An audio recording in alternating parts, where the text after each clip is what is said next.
एक ऐसा व्यक्ति आपको अपना एक्सपीरियंस शेयर कर सकता है जिसने आपके जर्नी को कवर किया है। प्रिपरेशन में क्या क्या होता है, कैसे सारे प्रॉब्लम्स को डील करते हुए आज वो टॉपर बने हैं। Myself Pavitra Goyal. I have secured the AR5 in ESE 2020 in Civil Engineering branch. आपने कब सोचा कि मुझे इंजीनियरिंग सर्विसेज करना है? हमने थर्ड ईयर में डिसाइड किया था कि I will go for the engineering service admission. Major difference क्या होता है एक गेट एग्जामिनेशन और इंजीनियरिंग सर्विसेज एग्जामिनेशन के बीच में? कि मैं 50 इंटरव्यू ले चुका हूँ ऑलमोस्ट सारे टॉपर्स के या पीएससी ऑफिसर्स के, और ये सब में कॉमन है कि उन्होंने एक बात कही कि यार आपको एनालिसिस बहुत अच्छे से करना है। इतने साल के मेहनत के बाद जब आप देखते हैं कि आपको वो रिजल्ट आता है तो वो मोमेंट कैसा था? उस दिन को एक्सप्लेन करिए, आप क्या कर रहे थे और जब रिजल्ट आया पता चला।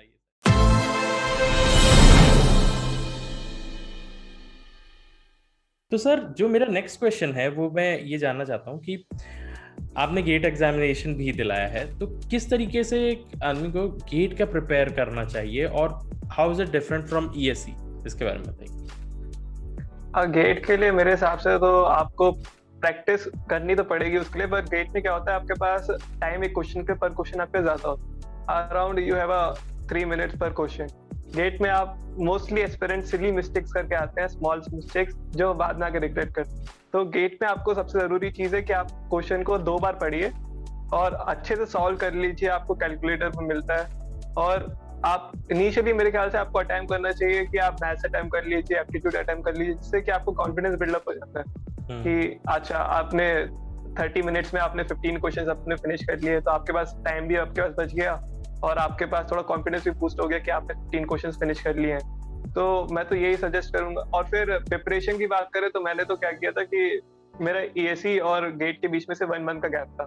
तो मैंने गेट के प्रीवियस ईयर और जो मैंने टेस्ट सीरीज ली थी उसको मैंने डाउनलोड, मतलब डायरेक्टली मैंने सबमिट कर दिया करता था। उसके बाद मैं उसको एनालिसिस करके देख लिया करता था कि अगर कोई क्वेश्चन टफ हैगा या फिर जिसमें ज्यादा न्यूमेरिकल या फिर समथिंग कोई फॉर्मूला लग रहा है जो मैंने नहीं रीड किया या फिर कोई ट्रिक हैगी, तो मैं उसको देख के याद कर लिया करता। तो ये मतलब ये आज हमको कुछ अलग ही टिप मिल चुका है हमारे स्टूडेंट्स के लिए कि वो लोग भी समझ सकें कि कभी कभी ऐसा होता है कि आपको जो है टेस्ट की तैयारी करने के लिए कुछ नया ढूंढना रहता है। मैं ना इस चीज को थोड़ा सिंप्लीफाई करने की कोशिश करूंगा सर।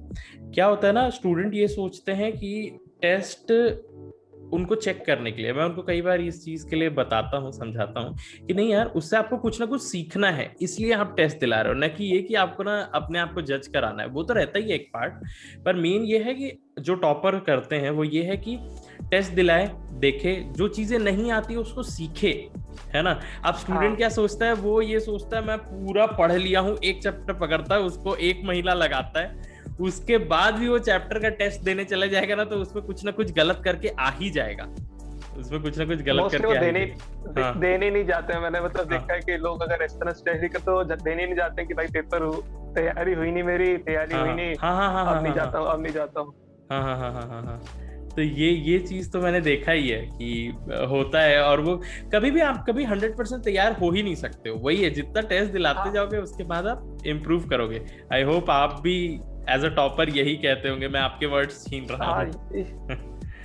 हाँ, यही होना चाहिए कि आपको, मतलब ऐसा तो कोई भी नहीं हो सकता कि आपने सब कुछ पढ़ के जाओगे, पर ये ना कि आपको उस लिमिटेड रिसोर्स में मैक्सिमम वैल्यू निकालनी है। तो आपको आप ज्यादा पढ़ने लगोगे जो कि चीजें शायद ही कभी हार्डली पेपर में आई हो, तो वो ये कि आप उस पर टाइम इतना वेस्ट कर रहे हो जिसका आपको आउटपुट ही नहीं मिलेगा इतना। तो आपको अपना इनपुट आउटपुट रेशियो भी मेंटेन करके रखना है कि आपको बेस्ट टू बेस्ट अपना निकालना है उसमें से। सर, तो मैं ना वही चीज आपसे जानना चाहता हूँ, जैसे आपका भी एक ड्रॉप का फेज रहा होगा, है ना, तो उस समय आप अपने आप को कैसे संभाल के रखते थे कि किस तरीके से इस ड्रॉप के पीरियड को मैनेज करके रखना है, क्योंकि आप उस समय बेसिकली कुछ नहीं करते रहते हो।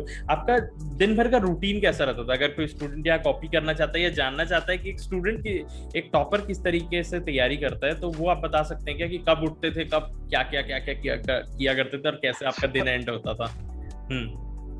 ओके, तो मतलब मेरा तो ये था कि मैंने अपने स्टडी स्लॉट को 4 स्लॉट में बांट रखा था। तो मॉर्निंग तो यूजुअली वही 8 o'clock के अराउंड वेकअप होते थे और फिर 9:30 तक मैं लाइब्रेरी आ जाता था ब्रेकफास्ट करके।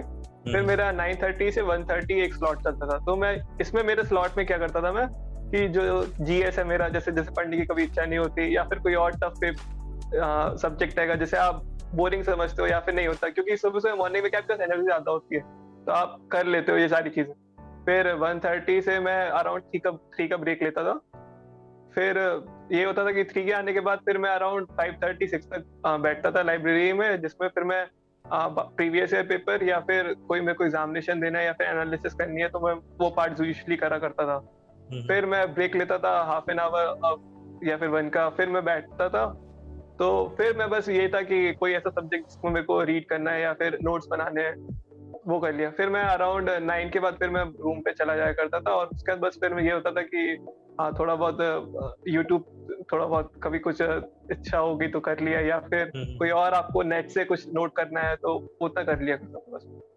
मतलब ये आपका एक रूटीन रहता था कि इस तरीके से पढ़ा जाए, किया जाए, वही है मतलब। और ये आपके कंटिन्यूअसली करते रहे महीनों ये था कि हाँ ये रूटीन था और ये रूटीन फॉलो करना है। मतलब मेरा इनर विल से मैंने डिसाइड कर लिया था कि अब ये चीज बनाई है रूटीन, तो इसे फॉलो करना है, तो पेपर नहीं हो जाता। अच्छा, तो सर ये भी आप बता ही दीजिए कि आप जैसे कोई चीज को डिसाइड करते हो, है ना, कि मेरे को ये सब्जेक्ट इतना दिन में करना ही है, तो वो हर बार ऐसा हो जाता है कि नहीं हो पाता है, और अगर नहीं हो पाता है तो फिर आप क्या करते हो उस चीज के लिए? ऐसा तो आज तक नहीं हुआ था मेरे से कि कभी जितना मैंने टाइम टेबल में स्लॉट बनाया वो हमेशा होके गया, क्योंकि आप हमेशा हाइपोथेटिकल सिचुएशन सोच के चलते हो और बनाते जाते ही हो। तो ये था कि मैं ना जैसे संडे का दिन मेरा गैप रखता था मैं, कि क्योंकि बात सारी है कि आगे चल के वो आपके बर्डन बनेगा, आप मेंटल स्ट्रेस लोगे तो वो मतलब जरूरी नहीं है। तो मैं तो यही करा करता था कि मैं अपने संडे के दिन का स्लॉट छोड़ दिया करता था, या फिर किसी और दिन मैंने अपना कोई 1-2-3 स्लॉट छोड़ दिया करता था कि जिसमें जितना मेरा पीछे का आएगा वो मैं कवर कर लूँ, जैसे कि बाद में आपके पास आगे बर्डन नहीं रहेगा ना, तो फिर आप मेंटली फ्री रहते हो कि ओके मैंने अपना जितना सोचा रखा है उतना। फिर अब धीरे धीरे करके आइडिया हो गया कि अच्छा कि इतनी चीजें इतने टाइम में होती है, तो फिर आप प्लानिंग उस हिसाब से करते हो कि आप आगे एग्जीक्यूट उसे अच्छे से कर सकते हो। ये आपको भी लग रहा होगा सर, ये थोड़ा सा ना अलग ही इंटरव्यू है। ये मैं उन स्टूडेंट्स का पूछा हुआ आपसे बता रहा हूँ ना, जिन लोगों को बड़ा डाउट रहता है कि ना क्या सर टॉपर लोगों के साथ भी वैसे ही होता होगा क्या, कि वो लोग भी जो सोचते हैं वो नहीं कर पाते हैं करके? सबके साथ वही होता है, बस तो वही है कि आपको उससे सीखना होता है कि आगे क्या करना है। आपकी प्लानिंग एक बार खराब हुई है, आपको सेकंड बार प्लानिंग बेटर करनी, सेकंड बार बेटर हुई है, अगली बार बेस्ट करके जाओगे आप प्लानिंग। ये बस वही कंटिन्यूअस इम्प्रूवमेंट, अगर शॉर्ट में कहूँ तो कंटिन्यूअस इम्प्रूवमेंट ही की है। गलती करो, है ना, पर अगली बार रिपीट मत करो, ये इम्पोर्टेंट है। तो बहुत कुछ जानने को मिल गया सर। अब जो नेक्स्ट मैं आपसे पूछना चाहता हूँ ना वो ये है कि बार्क और इसरो के लिए किस तरीके से प्रिपेयर किया जाए। मतलब ये एक ऐसा एग्जामिनेशन है जो टेक्निकल है। लोग, मैं आपको सच्ची बता रहा हूँ, स्टूडेंट तो मेन उस चीज से डर जाते हैं, सर सब कुछ निपटा देंगे। वो जो हम लोगों को इंटरव्यू देना पड़ता है खड़े होके 1-1 1.5 घंटे का, वो सारी जो चीजें रहती है उसके बारे में बताइए, वो होता क्या है, कैसे होता है। पहले तो हम लोग इसी को डिस्कस करते हैं कि इसरो बार्क का पेपर होता कैसा है, कैसे इसकी तैयारी करनी चाहिए, और आपको क्या लगता है इसमें क्या डिफरेंट है, इजी है, डिफिकल्ट है, क्या है? अच्छा, तो बार्क में तो आपके पास जाने के 2 ऑप्शन होते हैं, या तो आप बाय गेट या फिर उनका रिटन पेपर होता है। तो मेरा दोनों बार उनके रिटन पेपर के थ्रू हुआ। तो रिटन पेपर में आपको अगर गेट के जितनी आता है, मतलब गेट और ईएससी के आप बीच में ले सकते हो उसे, क्योंकि वो टाइम कम देते हैं वो, और क्वेश्चन ज्यादा होते हैं। पर क्वेश्चन उनके क्या होते हैं, ईजी होते हैं। आप थ्योरेटिकल आप पढ़ के जा रहे हो, आप कर लो। और अगर उनका जैसे पेपर हार्ड ही आता है ना, तो उनकी ये है कि आपने अगर आपके कॉन्सेप्ट क्लियर है ना कि ठीक है ये चीज ऐसे होती है, तो आप क्लियर कर जाओगे। बट वही है कि फिर आप उधर तुक्का नहीं मार सकते उनके पेपर्स में, क्योंकि उनके क्वेश्चंस के जो ऑप्शन होते हैं वो बहुत ट्रिकी होते हैं और आपको उसमें तुक्का नहीं मारना होता। ठीक है। और इसरो का जो रिटर्न होता है वो भी ऐसे होता है, उसमें तो कट ऑफ ही बहुत ज्यादा जाती है सिविल ब्रांच में। तो आपको एक एक ऑप्शन अपना संभाल के लगाना होता है कि एक भी गलत हुआ और आप शायद रेस से बाहर हो जाओगे। तो आपको जितना आता है उतना ही करके जाना है। आप इतना नहीं होता कि अच्छा 80 क्वेश्चंस आए हैं, मैंने 70 अटेम्प्ट करे हैं, तो अरे यार मेरे 10 क्वेश्चन छूट गए। आप अपने आप को कॉन्फिडेंस रखो कि वो 70 क्वेश्चन जो करके आए हैं वो मेरे 70 के 70 सही है, आपका सिलेक्शन हो जाएगा। पर वही है कि फिर अगर आप ओवर हाइपोथेटिकल चले जाओ कि अरे यार 80 है, 75 कराता हूँ, वो जो 5 आप नेगेटिव करके आओगे वो आपको बाहर लेके चले जाएंगे। ये बहुत सही कहा सर आपने, ये बहुत सही कहा, क्योंकि ना उसमें इसरो का पेपर स्टूडेंट्स को भी बताना चाहता है, ऐसा रहता है कि बहुत क्वेश्चंस दिखेंगे कुछ ना एकदम ही इजी डाल देंगे, कुछ एकदम ही डिफिकल्ट रहेंगे, मतलब एकदम मिक्स रहता है। स्टार्टिंग में या तो बहुत डिफिकल्ट हो गया, तो बहुत इजी हो गया, और आपको ऐसा लगता है यार ये तो कहीं देखा है, ये तो कहीं देखा है करके, और ना आप बस करते जाते हो। आपको तुक्का कभी नहीं मारने होते इनके पेपर में, क्योंकि वही है कि बहुत हाई कट ऑफ जाता है, इसलिए आपको बहुत ध्यान रखना होता है। फिर अगर आप इंटरव्यू की बात करें तो मेरा बार का इंटरव्यू ऑफलाइन हुआ था इनके मुंबई सेंटर में, तो वो बहुत अच्छा इंटरव्यू होता है। तो पहले तो आप जाओगे तो वो आपको ग्रीट करेंगे, आपको रिलैक्स कराने की कोशिश करेंगे। उसके बाद फिर जैसे आप फ्रेशर हो तो आपसे 2 ऑप्शन होते हैं, या तो फिर आपके फेवरेट सब्जेक्ट से स्टार्ट करते हैं वो, या फिर आपका बीटेक प्रोजेक्ट। तो मेरा उन्होंने फेवरेट सब्जेक्ट से स्टार्ट किया। तो आपको जरूरी है कि आपके सिविल के आप 4-5 सब्जेक्ट हैं जो कि आप मोस्टली प्रेफर करो अपने फेवरेट सब्जेक्ट बनाने के, तो ज्यादा बेटर है। एक सॉइल रहेगा, एक आरसीसी, एक सोम, एक स्ट्रक्चर और फ्लूइड मैकेनिक्स। इन पांचों में से ही अगर आप बेटर है, क्योंकि ये मेजर सब्जेक्ट्स होते हैं, और अगर आप इन पे अच्छा कमांड बना लेते हो तो आपको इंटरव्यू को भी मजा आता है कि अच्छा वो क्वेश्चन पूछ रहा है आपसे, आप जवाब दे पा रहे हो। तो वही था कि उसके बाद वो रिलैक्स करने के बाद आपको बोर्ड पे भेज देते हैं कि चलिए आप अब बोर्ड पे आ जाइए। फिर मेरा स्टार्ट हुआ सॉइल से, तो रिटेनिंग वॉल पे क्वेश्चन गया। फिर रिटेनिंग वॉल पे भी ना, मतलब वो ऐसा था कि आपको क्वेश्चन पूछते जाएंगे, ऐसा क्यों ऐसा क्यों, और ऐसा नहीं होता कि वो आपने अब गलती करी है तो आपको डांटेंगे, वो आपको समझाएंगे कि आपने यहाँ गलती करी है, आप इसको सुधारिए। वो आपको हिंट भी देंगे कि अच्छा इस पे ये हो सकता है, इसमें ये हो सकता है, आप और क्या क्या हो सकता है। मतलब वो आपको ऐसा नहीं करेंगे कि आपको डांट के भगाएंगे कि अच्छा तुम्हें कुछ नहीं आता। वो आपको बहुत प्यार से समझाएंगे कि अच्छा आपने यहाँ पे ये कर सकते हो, यहाँ पे ये कर सकते हो, आप यहाँ पे देखो कुछ हो सकता है क्या, या कोई और तरीका है क्या। वो आपको प्यार प्यार से पूछ के ना आपसे सब कुछ आपको आप उसमें बता भी देते हो उन्हें कि आपको लगता है कि होमली इन्वायरमेंट आपको मिल रहा है। तो जैसा कि बाद में आपको होमली इन्वायरमेंट मिलता है ना, तो आपसे धीरे धीरे करके सारी चीजें पूछ लेते हैं कि अच्छा ये बताइए ये बताइए। फिर वो आपको क्वेश्चंस भी देंगे, आप क्वेश्चंस नहीं भी बता पाते हो तो आपको हिंट देने लगेंगे। जैसे मेरे टाइम पे क्या हुआ था, उन्होंने मेरे को फ्लूइड मैकेनिक्स में 3 वेसल दे दिए, बताओ इनमें से पानी किसमें ज्यादा जाएगा। तो मैं नहीं बता पाया, तो फिर वो मेरे को हिंट देने लगे कि मैथमेटिकल से देखो ऐसा हो सकता है, या फिर एनालिटिकल ऐसे होती हैं चीजें।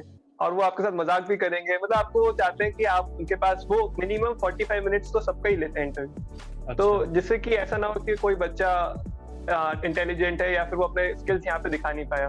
तो आपको जरूरी ये चीज है कि इंटरव्यू में कि आपको बेसिक आपको बहुत अच्छे से क्लियर हो, क्योंकि वो मेरे को उन्होंने बेसिक में घुमा रहे थे बार कि अच्छा यहाँ पे रीइंफोर्समेंट में यहाँ ये कर देंगे तो क्या होगा। मुंबई उन्होंने मेरे से ट्रिकी क्वेश्चन जैसे कि मुंबई के एनवायरनमेंट के लिए कौन सा रीइंफोर्समेंट यूज करोगे।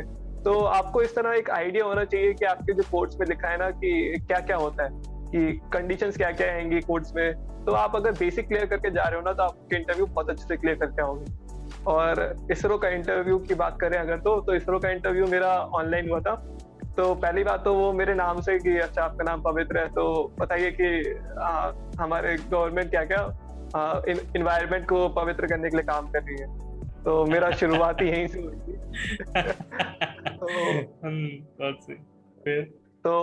तो मतलब कि जैसे इस इंटरव्यू में आप लोग सोच रहे होंगे कि टेक्निकल आना चाहिए, पर मेरा टेक और नॉन टेक दोनों ही चला। तो वही मतलब कि वो जानना चाह रहे थे कि पेरिस एग्रीमेंट क्या होता है। मोदी जी अभी कहाँ गए थे जहाँ उन्होंने सस्टेनेबल रिन्यूएबल। तो आप मतलब जैसे अगर ईएससी की अगर आप तैयारी कर रहे हैं तो आप जीएस तो आप प्रिपेयर करते ही हैं। तो ऐसा है कि आप उसे बाय हार्ट अगर थोड़ा बहुत देख लिया करेंगे ना, तो रेगुलर फिर आपके न्यूज़पेपर पढ़ने की अगर हैबिट बना ले तो ज्यादा बेटर हो जाता है कि आप किसी और इंटरव्यू में भी निकाल लें। ईएससी के इंटरव्यू के लिए भी आपको न्यूज़पेपर पढ़ना ही पढ़ना पड़ेगा, क्योंकि उसमें भी वो स्टार्टिंग उसी से करते हैं कि आपके जीएस से या फिर कोई और एक्टिविटी चल रही है देश में, तो मोदी जी कहीं अगर गए हुए हैं, तो वही है कि आपको थोड़ा बहुत आइडिया रखना ही पड़ेगा। तो यही था कि वो मेरे इस चीज से खुश हो गए थे कि अच्छा मुझे आइडिया है इन सारी चीजों का। तो फिर वो थोड़ा फ्रेंडली इन्वायरमेंट उधर भी क्रिएट हो गया था। फिर वो टेक में वही चलता है उनका भी कि टेक में वो भी आपसे यही पूछेंगे आपके फेवरेट सब्जेक्ट बता दीजिए, या फिर आपका बीटेक प्रोजेक्ट क्या किया आपने। फिर आपके इसी पे ऊपर क्वेश्चन पूछते हैं, बेसिक वो भी पूछते हैं। वो ऐसा नहीं कि आपको बहुत डीप में कि अच्छा बिल्डिंग खड़ी, मतलब बिल्डिंग आपको वहीं पे जाके बनाने को देंगे। अब वो आपसे सिर्फ सिंपल पूछेंगे कि बिल्डिंग बनती कैसे। आपको सिर्फ इतना बताना होता है कि आप नीचे फाउंडेशन दोगे, उसके ऊपर बीम आएगी, या प्लिंथ बीम दोगे, उसके ऊपर कॉलम बीम स्लैब, बस इतना। तो इसलिए मतलब एस्पिरेंट्स को जो डर लगता है ना कि इंटरव्यू में भाई क्या होगा क्या होगा क्या होगा, तो आपको बहुत काम रह के उनके क्वेश्चन को सुन के बहुत इजी आंसर दो। आपको इतना परेशान होने की जरूरत नहीं होता कि अच्छा अब क्या होगा। तो बेसिकली अगर आपका बेसिक बहुत क्लियर है कि आपको चीजें पता है कि अगर मैं यहाँ पे ये चेंजेस करूंगा तो वहां पे क्या चेंजेस होंगे, तो आप इंटरव्यूज इनके बहुत इजीली क्रैक कर लोगे। सही सर, मतलब आपसे बात करके एकदम हर चीज सिंप्लीफाइड लग रहा है कि सब कुछ इजी है, बस तैयारी करके जाओ, आजू बाजू सारा न्यूज थोड़ा बहुत पता रहना चाहिए, बाकी आप सारा फ्रेंडली इन्वायरमेंट बना के सारे एग्जाम्स क्रैक करके निकल गए। सबसे अच्छी बात ना सर मैं वही कह सकता हूँ, पता है कि ना कभी भी आप किसी से गाइडेंस लो ना तो उसी से गाइडेंस लो जिसने एक्चुअली क्रैक किया है, क्योंकि वो ही बता सकता है कि कितना इजी रहा है वो जर्नी। आप भी शायद ऐसे उससे मिले होंगे कहीं पर जिस जो आपको बहुत ज्यादा डरा देते हैं कि नहीं नहीं नहीं बहुत डिफिकल्ट होता है, ये हो जाता है, वो हो जाता है, बहुत बड़ी पर ये बात सबने मतलब जो लोग तैयारी नहीं कर रहे होते हैं या फिर जो डायरेक्टली मतलब उसी के मोटिव नहीं होते, तो वो आपको हमेशा ये कहेंगे कि भाई इस पेपर में तो ये आता है, ये आता है, ये आता है। फिर अगर आप किसी ऐसे से मिले जो सीरियसली, तो वो कहेगा अरे यार एक ही बार तो आया है, बाकी हमेशा तो इजी पेपर आया ना, उसको फोकस करके चलो। या इतना डिफिकल्ट कहाँ ही होता है, मतलब कि आपको अपने जो फ्रेंड सर्कल या आपको ग्रुप बनाना है ना, तो पॉजिटिव लोगों का बनाना है जो आपके जैसे। आपको फ्रेंड्स जैसे भी ढूंढने हैं, अच्छे ढूंढने हैं कि आपका अगर सर्कल जितना अच्छा रहेगा ना, आप उतना अच्छी मेहनत कर लोगे। कि आपको डाउट्स आ रहे हैं या आपको कुछ पूछना है, तो आप अच्छे लोगों से मिलोगे तो आपके मोटिव भी मिलेगा आपको कि अच्छा मेरे को ये करना। ये बहुत अच्छी चीज कही सर, और ये मैं आपके मुंह से जानने के लिए इसीलिए सुनना चाहता था, क्योंकि जो बंदा क्रैक कर लिया रहता है ना उसको पता रहता है कि हाँ यार आता है, डिफिकल्ट आता है। आप भी एकदम परफेक्ट नहीं हो कि आपका पूरे पे पूरे मार्क्स आ गए होंगे इंजीनियरिंग सर्विसेज में या गेट में, पर ये रहता है ना कि आप ज्यादा कोशिश करते हो, ज्यादा अच्छे से मतलब अटेम्प्ट करने की कोशिश करते हो और मैक्सिमम अटेम्प्ट करते हो ताकि बाकियों से ज्यादा आके और आपका सिलेक्शन हो सके। पर आपने बहुत अच्छे से समराइज किया सर कि कैसे हम लोग इन सारे इंटरव्यूज को देते हैं। पर द ओनली लास्ट आपसे पूछना ही है कि इंजीनियरिंग सर्विसेज के इंटरव्यू में आपके साथ क्या हुआ था और वहां पर का माहौल कैसा था, उसको भी बता दीजिए इस सब के साथ। मैं आपको एक चीज बताता हूँ। 2019 में जब मैं इंटरव्यू देता था ना, तो मेरा हमेशा फेस डल रहता था या फिर मैं स्माइल नहीं करता। तो मेरे को मतलब कि आपको जब भी इंटरव्यू देने जाना है ना, तो आपके चेहरे पे पॉजिटिव एटीट्यूड हमेशा रहना चाहिए। ये हमेशा आपको +5 +10 मार्क्स देके जाता है। मतलब कि ये ऐसा होता है कि बहुत सारे एस्पिरेंट्स इंटरव्यू के नाम सोच के घबरा जाते हैं। तो मतलब मैं भी घबराया था, इसलिए मेरे को पता है ये चीज कि अच्छा यहाँ पे मैं लैग करता हूँ।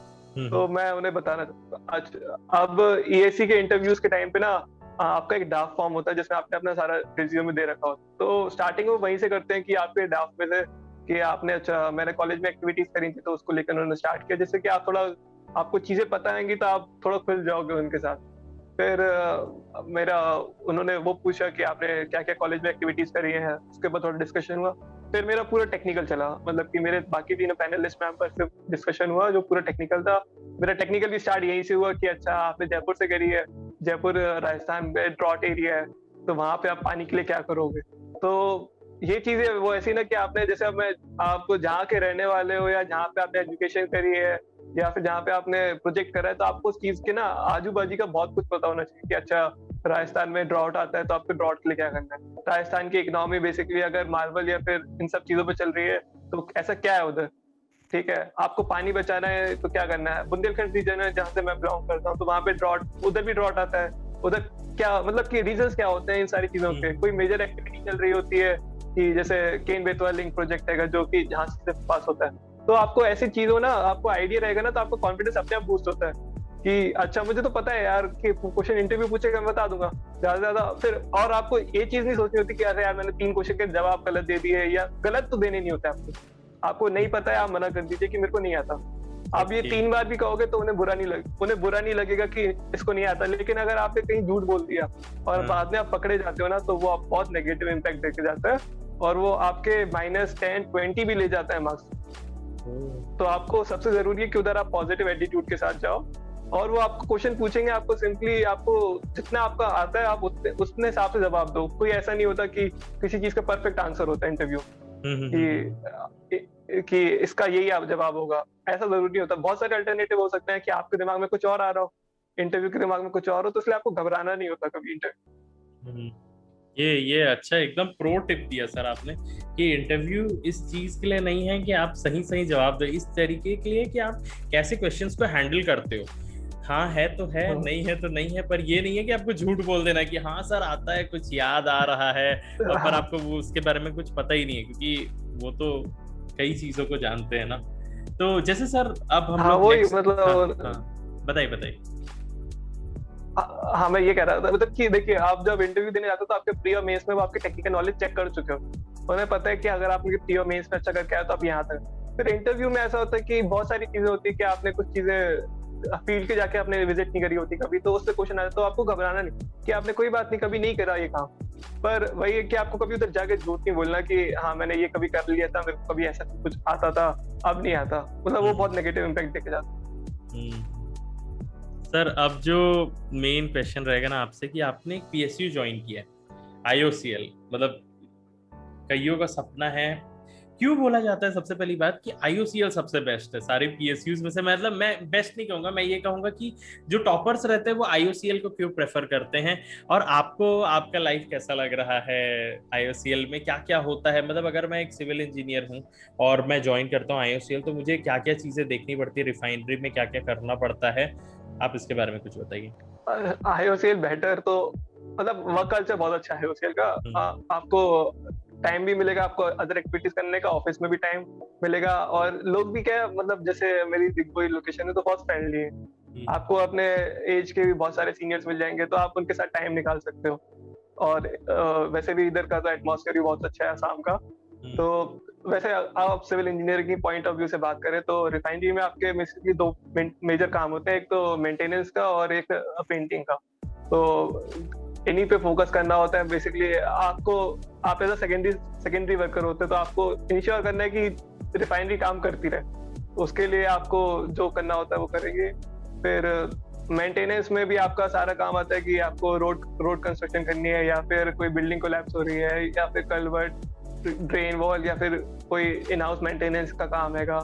तो यही सारे काम होते हैं, छोटे छोटे काम होते हैं, पर वही है कि थोड़ा बल्कि हो जाता है कि आप सोच के कुछ और आते हो, होता कुछ और है। तो नहीं, वही वही तो जानना है सर। मतलब जैसे बेसिकली आपका वहाँ पर मैनेजमेंट वाला काम रहता है, मैनेज करते हैं आप चीज़ों को, या फिर आपका मतलब काम करवाने, मतलब आप खुद वहाँ पर जाके काम करते हैं, क्या रहता है? जैसे अगर मैं आपको कहूँ, मैंने इतने इंटरव्यूज लिए हैं कि आप जब इंजीनियरिंग सर्विसेज में जाओगे तो मेजरली आपका मैनेजमेंट का ही काम रहेगा कि काम करवाना है ये सारी चीजें। तो आपको क्या लगता है आईओसीएल में जब आप पहुंचते हो तो आपको काम करना पड़ता है कि करवाना रहता है, क्या रहता है वहां पर? इधर भी आपको काम कराना ही रहता है कि आपको कॉन्ट्रैक्टर्स से आपको वर्क ऑर्डर आएगा आपके पास कि अच्छा ये काम कराना है आपको, उसके लिए वर्क कॉन्ट्रैक्टर लाइन अप करना होता है। फिर उसको बार बार जाके रेगुलर देखना होता है कि काम अच्छे से हो रहा है कि नहीं हो रहा, क्या काम उसने अच्छे से किया है, कहाँ नहीं कर रहा है। उसको रेगुलर मीटिंग करनी होती है उसके साथ कि यहाँ दिक्कत आ रही है प्रोजेक्ट्स में। तो वही है कि आपको काम तो मैनेजरियली आता है इन सब में, पर वही है कि आप सोच के आते हो कि आप सिविल इंजीनियरिंग का कोई बड़ा सा स्ट्रक्चर खड़ा करके जाओगे, पर वो कुछ नहीं होता। ठीक है, वो कम से कम एक एस्पिरेंट को पता रहना चाहिए कि अब जब वो वहां पर जाएंगे तो उनको किन किन चीजों का ध्यान रखना चाहिए। क्यों क्यों पूछा सर? पता है क्योंकि कई लोगों को लगता है ना मैं एकदम वो सॉन्ग वगैरह पढ़ा हूँ, मोमेंट लगाना आना चाहिए, फोर्स लगाना आना चाहिए, कपल कहाँ लगेगा, तो ये सारी चीजें भी वहां पर करनी पड़ती है क्या, ये सोचते हैं वो लोग? तो नहीं, ऐसा ऐसा कुछ नहीं होता। हाँ। और जैसे नहीं, ये तो आपका थोड़ा बहुत तो टेक्निकल वाला चीज भी है। अगर आप सेल्स में चले जाएं, मार्केटिंग में चले जाएं, आपके कुछ दोस्त होंगे, उनके बारे में भी कुछ बता दीजिए कि वो क्या रहता है जॉब प्रोफाइल अगर आप सिविल से उधर जाते हैं तो। अच्छा ठीक है, तो आईओसीएल के अंदर बेसिकली डिविजन्स होते हैं, जैसे मेरा रिफाइनरी है, इस तरह प्रोडक्शन होता है, इस तरह मार्केटिंग भी आता है, आर&डी भी आता है आपका। ठीक है, तो पाइपलाइन भी एक डिवीजन है इनका। तो मार्केटिंग का तो बेसिकली काम ये है कि जो प्रोडक्ट रिफाइनरी से निकल रहा है उसको मार्केट में सेल करके आना। तो आपको बेसिकली पंप स्टेशन होते हैं या फिर इनके टर्मिनल्स होते हैं, उधर जाके चीजें देखनी होती है, क्वालिटी चेक करनी होती है आपको। डिफरेंट पंप डिपोज पे जाके आपको उनकी क्वालिटी चेक या फिर कुछ और उधर काम हो रहा है, तो वो सारी चीजें जाके देख के आनी होती है। सिविल का थोड़ा ये काम हो जाता है कि कहीं आपके अगर नए पंप स्टेशन बन रहे हैं तो आपको उधर जाके काम, आप उसको एग्जीक्यूट करने का काम आप कर सकते हो। बट मोस्टली आपका काम यही है कि आपको जो सेल्स है आपको उसे मेंटेन करके रखना है, जिसके लिए आपको बार बार फॉलो अप करना पड़ता है डिपोज के साथ। फिर पाइपलाइन डिवीजन की अगर बात करें तो पाइपलाइन डिवीजन का भी बेसिकली मोटो यही है कि जो प्रोडक्ट है वो इन पाइप में मूव करता रहे, कि कोई बीच में कोई अगर प्रॉब्लम आ रही है तो आपको उसके लिए देखना पड़ेगा। बाकी एक आर&डी बिजनेस हैगा जिसमें आप रिसर्च एंड डेवलपमेंट पे बेसिकली फोकस करते हो कि न्यू पेट्रोल्स की वेराइटीज या फिर डीजल या फिर कोई नया प्रोडक्ट अगर आप रिफाइनरी से लॉन्च कर सकते हो तो उस पर नया फोकस या फिर कॉस्ट कटिंग का मेजर्स लेते हैं। तो जब सर इसका भी सिलेक्शन हो रहा होगा तो इस पे भी इंटरव्यू दिलाया होगा आपने, तो फिर पीएसयू के इंटरव्यू के बारे में भी थोड़ा सा बता दीजिए कि यहाँ पर क्या होता है, यहाँ पर क्या पूछा जाता है, मतलब सारा टेक्निकल होता है कि नॉन टेक होता है, किस टाइप का? ठीक है, तो IOCL में तो अगर आप देखें इसका क्राइटेरिया तो आपका ग्रेड स्कोर लेते हैं 0.85 करके, और 15 मार्क्स इसके और होते हैं, तो उसमें 10 मार्क्स आपके इंटरव्यू के होते हैं, 5 मार्क्स आपके GD और GT के होते हैं। तो इंटरव्यू ना IOCL का बेसिकली फोकस करता है कि आप स्टार्टिंग वो भी उसी तरह करते हैं कि आपको IOCL के बारे में क्या पता है, आप कहाँ से हैं, मतलब वो भी आपको थोड़ा कूल डाउन करने की कोशिश करते हैं। फिर क्वेश्चंस यही चलते हैं कि जैसे कि आप कहीं और जाके, जैसे मेरे से यही था कि आप साउथ में चले गए तो क्या करोगे आप, ठीक है, आपने लॉकडाउन में क्या किया, उन्होंने ये तक पूछ लिया था मेरे से कि आपने लॉकडाउन में क्या किया है, आपकी हॉबीज क्या है, तो आपने उसे लॉकडाउन में क्या किया है, ठीक है, कुछ मेरे सब्जेक्ट से भी रिलेटेड कि आपके फेवरेट सब्जेक्ट बताइए, उससे क्वेश्चंस चले। तो इनका PSU का ऐसा जरूरी नहीं होता कि उनका प्योर टेक्निकल चले। PSU में मोस्टली नॉन टेक और टेक अराउंड 50-50 आप मान के चल सकते हो कि आपको वो नॉन टेक भी अच्छा खासा पूछ लेते हैं, कि करंट अफेयर से भी फिर पूछ लेते हैं, मतलब कुछ फ्रेंड से उनसे पूछ लिया था कि कोविड को लेकर सिचुएशंस कैसी हैं, या फिर कोई अगर रिसेंट सिनेरियो कुछ हो रहा है, या फिर तो वो भी पूछ लेते हैं, या फिर IOCL की कोई कहीं मेरे से पूछा था IOCL की नई रिफाइनरी कहाँ आ रही है, या फिर अभी लेटेस्ट रिफाइनरी कौन सी है, ओल्डेस्ट रिफाइनरी कौन सी है। तो आपको इस तरह ना PSU के केसेस में आपको क्या होता है कि आपको PSU के बारे में अच्छे से पढ़ के जाना, कि वो चाहते हैं कि आपको उनका आइडिया हो थोड़ा कंपनी के बारे में कि कैसे क्या हमारी कंपनी वर्क करती है, तो जिससे कि इनिशियली आप स्टार्ट दे सको। प्लस इनकी जो आप अगर जाते हो ना तो इनके स्टार्टिंग में प्रेजेंटेशन करवाते हैं कि आपको कंपनी के बारे में, तो आपको उस प्रेजेंटेशन में ना पॉजिटिव चीजें या फिर उनका कोई नया चीज आपको नहीं पता ना, तो वो नोट कर लेना चाहिए, कि जिससे कि आप वहां जाके ना आप इंटरव्यू में थोड़ा अच्छा इंप्रेशन दे सकते हो कि अच्छा सर कि ऐसा ऐसा भी होता है आपके यहाँ, ऐसा ऐसा भी होता है, तो जिससे कि आपको थोड़ा एक्स्ट्रा मार्क्स गेन कर सकते हो। एक्स्ट्रा मार्क्स, एक्स्ट्रा नॉलेज के लिए कि बाकियों से आपने ज्यादा जाना और एक्चुअली आप इंटरेस्टेड हो। मेन PSU वाले में तो यही दिखाना पड़ता है कि आपको, आप इस कंपनी में इंटरेस्टेड हो, आपको बहुत सारी चीजें पता है ना। जैसे मैं एक इंटरव्यू का जान रहा हूँ HPCL वाले का, उनको पूछा ही गया कि हमारे कंपनी के क्या क्या प्रोडक्ट्स हैं, है ना, कि गैस, हाँ, और आपके गैस जो हम लोग LPG है उसका क्या नाम है ना, तो मेरे से भी ये पूछा था कि अच्छा वो देखिए हमारे जो सिलेंडर जो आता है उसका नाम क्या है, और बाकी सारी कंपनीज के क्या क्या आते हैं, या बाकी सारी ऑयल कंपनीज कौन कौन सी हैं, कि कहाँ का काम कर रही है। मेरे से भी यही चला था कि हमारे जो प्रोडक्ट्स आते हैं उनके नाम बता दीजिए। किसी खुद से पूछा था कि नए नए जो सिलेंडर आ रहे हैं हमारे इंडियन ऑयल के, तो कौन कौन से होंगे उनके नाम बता दीजिए। तो वो चाहते हैं कि आपको कंपनी के बारे में पता हो, आप इंटरेस्टेड हो, आपको बताना पड़ेगा, ये इम्पोर्टेंट है। बहुत अच्छा सर, मुझे लग रहा है कि ना ये इंटरव्यू बहुत अच्छा गया है हम लोगों का, मतलब नॉलेजेबल, एंड प्लस मुझे तो लगता है आपको अपनी पुरानी यादें एकदम ताजा हो गई होंगी कि हाँ ये उस समय हुआ था, ये उस समय हुआ था।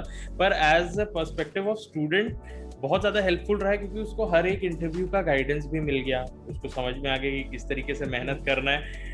Thank you so much sir, इतना सारा टाइम दिया आपने, इतना सारा नॉलेज शेयर किया। पर एकदम लास्ट में हम लोगों के यहाँ एक प्रथा है एक चीज जानने की, कि आपको क्या लगता है कि आपका सक्सेस मंत्र क्या है? आपके लिए वो क्या मंत्र है जो आपको हमेशा पुश करता रहा कि नहीं पवित्र, आगे बढ़ना है, नहीं रुकना नहीं है और करते जाना है? तो वो कोई एक ऐसा चीज होगी आपके पास जो आपको बार बार मोटिवेट करता होगा, इंस्पायर करता होगा, तो वो एकदम डार्क सीक्रेट, एकदम डीप सीक्रेट बोलूंगा मैं, डीप सीक्रेट शेयर करिए हमारे स्टूडेंट्स के साथ, कि वो भी शायद इससे कुछ सीख सके।